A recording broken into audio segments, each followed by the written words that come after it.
If you want to know what cool looked like back then, just dig up an old yearbook. But be warned, you're going to see a lot of denim. A lot.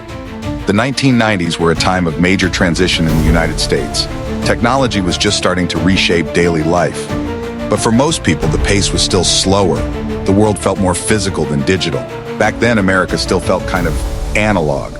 Even before TikTok, before Google, before you could stream your favorite show in bed, people were living, laughing, working, and dreaming. With floppy disks in their computers and baggy jeans on their legs, that decade was full of change. Economic growth, the rise of the internet, and major shifts in culture and society. There was optimism, and there were challenges too. Sure, there were moments of recession, controversy, even unrest. But the 90s still stand out as one of the most defining decades in modern history. Fashion wasn't just about what you wore. It was about how you felt. Families spent time together. People watched the news on TV, and kids played outside until the streetlights came on. Yes, the internet existed, but it hadn't taken over yet. Everyday life ran on small routines. Phones rang in the kitchen. Cameras needed film. And if you wanted to watch a movie, you had to rent it on VHS from the local video store. Fashion reflected the energy of the time. Bright colors, loose fits, bold patterns, baggy jeans, windbreakers, flannel shirts, overalls, sometimes worn with just one strap buckled. That was the look. Style was expressive, but comfort mattered too. It wasn't about big designer labels. It was about being part of the moment. Television was a big deal. Shows like Friends, The Fresh Prince of Bel-Air, and Seinfeld drew millions of viewers week after week, and everyone watched at the same time. Because that was the only option. Saturday mornings, pure magic, cartoons, cereal, pajamas. Kids woke up early and stayed glued to the screen for hours. It was a shared experience, and one that helped define a generation. And just like TV, music mattered. Cassette tapes, CDs, boomboxes. People recorded songs off the radio, made mixtapes for friends, and spent hours digging through albums at the record store. Pop, hip-hop, grunge, alternative rock, each had its moment. Artists like Nirvana, Tupac, Britney Spears, and the Backstreet Boys. They didn't just make music, they shaped an era. You really can't talk about the 90s without mentioning those names. That's how big they were. And the snacks? Unforgettable. If you grew up in the 90s, you know, no lunchbox was complete without Dunkaroos, Gushers, or fruit by the foot. And Capri Sun? A classic if you could get the straw in without poking through the pouch. Fast food was part of the culture. McDonald's Happy Meals came with collectible toys. Pizza Hut gave out free pizzas through reading programs. And Taco Bell? They were experimenting with menu items that people actually loved. Most adults worked regular 9-to-5 jobs.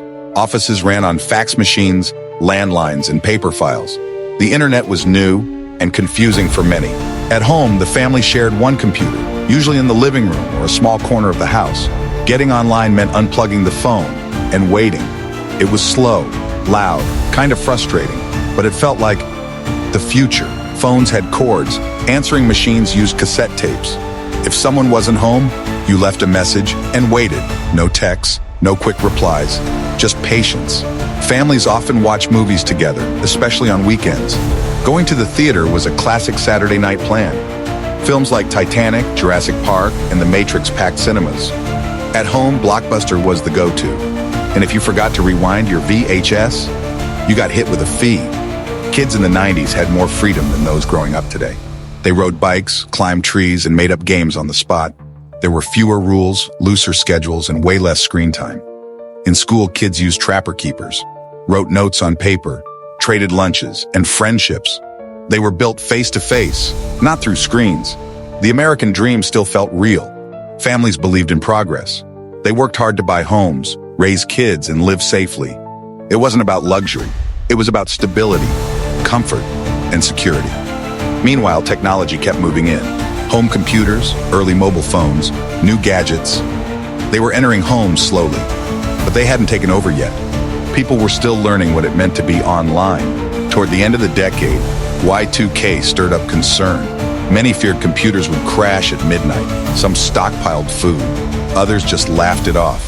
When the clock hit midnight on January 1st, 2000, nothing much happened, but everything was about to change. The 90s had ended, and with them, a certain way of life began to fade. That decade left behind more than just trends and tech. It left behind a feeling, A feeling of connection, without screens, of growing up with room to explore, of family time, before distractions became constant. The 1990s weren't perfect, but they were full of life, sound, color, and change. For many Americans, they were the last years before everything went digital. The last time the world felt just a little more human. So, what are your memories of the 90s? Drop them in the comments below. And hey, if you stayed till the end, you're one of the few who truly appreciate American history. If you haven't already, give this video a like and hit that subscribe button.